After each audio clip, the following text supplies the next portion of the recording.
Hello বন্ধুরা, আমি মোস্তফা আর আপনারা দেখছেন নোমান মোস্তফা। আমি একজন টেক সাইবার ক্যাফে চালক। আপনাদের যদি যে কোনো সাইবার সম্বন্ধে বা ইন্টারনেট সম্বন্ধে যে কোনো কোশ্চেন থাকে, তাহলে অবশ্যই কমেন্ট বক্সে ড্রপ করে যাবেন। আমি যথাযথ উত্তর দেওয়ার চেষ্টা করব। তো বন্ধুরা, আজকের বিষয় হলো যে আমি এসএ চলাকালীন 5 থেকে 6 দিনে প্রায় 1400 ফটো প্রিন্ট করেছি, 1400 মানুষের ফটো প্রিন্ট করেছি। ঠিক আছে, 1400 জন কাস্টমারের ফটো প্রিন্ট করেছি। কিন্তু কিভাবে, সেই বিষয়টা আমি আপনাদের জানাবো। কিভাবে 1400 মানুষের ফটো প্রিন্ট করলাম মাত্র 5 থেকে 6 দিন। মানে লোক তো যাওয়া আসা করে, কি না? কাস্টমার যেভাবে আসে যায় সেভাবে আমি কিন্তু 1400 মানুষের ফটো প্রিন্ট করেছি প্রায়। ঠিক আছে? তো কিভাবে করলাম সেটা শর্ট ট্রিক্সটা আমি আপনাদের দেখাবো কম্পিউটারের মাধ্যমে। কিভাবে আমি সেই ফটো প্রিন্ট গুলো করলাম।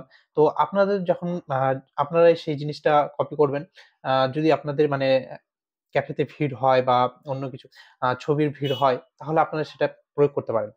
তো কিভাবে করবেন, তো চলুন দেখাই স্ক্রিনে।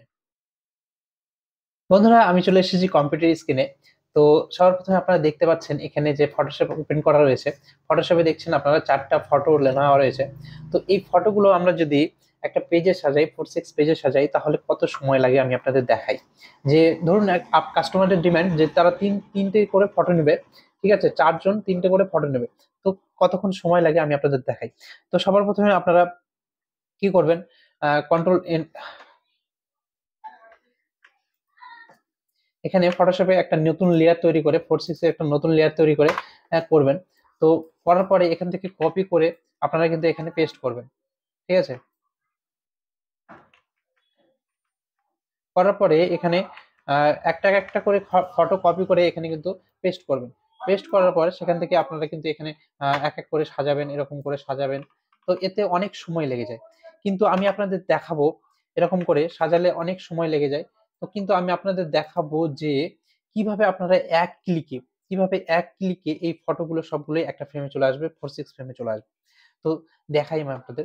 তো এভাবে আপনারা যদি সাজান তাহলে অনেক সময় লেগে যাবে। তো এটা আমি ক্লোজ করে দিলাম। ঠিক আছে?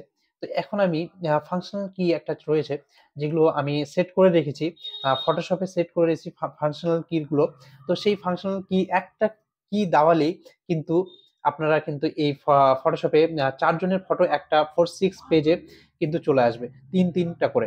তো আমি আপনাদের দেখাই কিভাবে। এই যে আমি দেখুন আমার যে কিবোর্ড রয়েছে, সেই কিবোর্ডের ফাংশনাল কিতে রয়েছি আমি। দেখুন, একটা ক্লিক দাবালাম। দেখুন এদিকে ফটো রেডি হচ্ছে কিন্তু। এই করে একটা ক্লিক দাবিয়ে দিলাম আমি, আর এদিকে ফটো রেডি শুরু হয়ে গেছে অলরেডি। দেখুন কিভাবে একটা 4:6 পেজে 4 জনের ফটো 3টে করে এখানে কিন্তু সাজানো হয়ে গেছে। তো এই ট্রিকটা কাজে লাগিয়ে দেখুন, একবারেই ৪ জনের ফটো একদম সমস্ত কিছু বর্ডার টোডার সমস্ত কিছু লাগিয়ে কিন্তু রেডি হয়ে গেছে। শুধুমাত্র এই ৪ জন।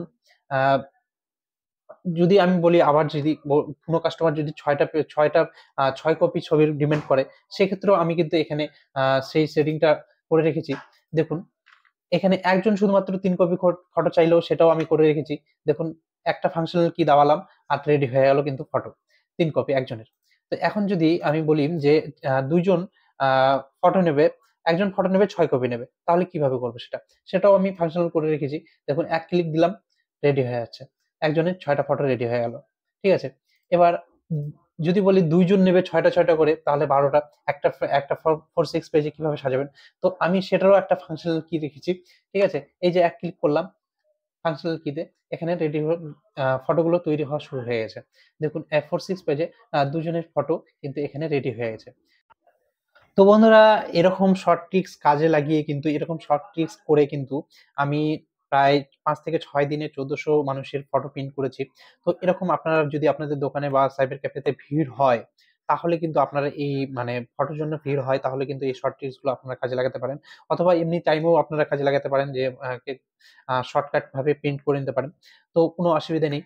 তো এটা শেখার জন্য, এটা জানার জন্য আমি কিন্তু অবশ্যই একটা নেক্সট ভিডিও বানাবো। তো এই ভিডিওটা বানাচ্ছি না, কারণ এটা লং হয়ে যাচ্ছে অনেকটা ভিডিওটা। তো পরের ভিডিওতে আমি আপনাদের দেখিয়ে দেবো যে কিভাবে এই শর্ট ট্রিক্সটা তৈরি করবেন আপনি আপনার ফটোশপে। শর্ট ট্রিক্সটা তৈরি করে আপনি কাজে লাগাতে পারবেন। তো তার জন্য আপনি অবশ্যই আমাকে ফলো করে রাখবেন। আর কমেন্টে যদি কোনো কোশ্চেন থাকে অবশ্যই কমেন্টে করবেন।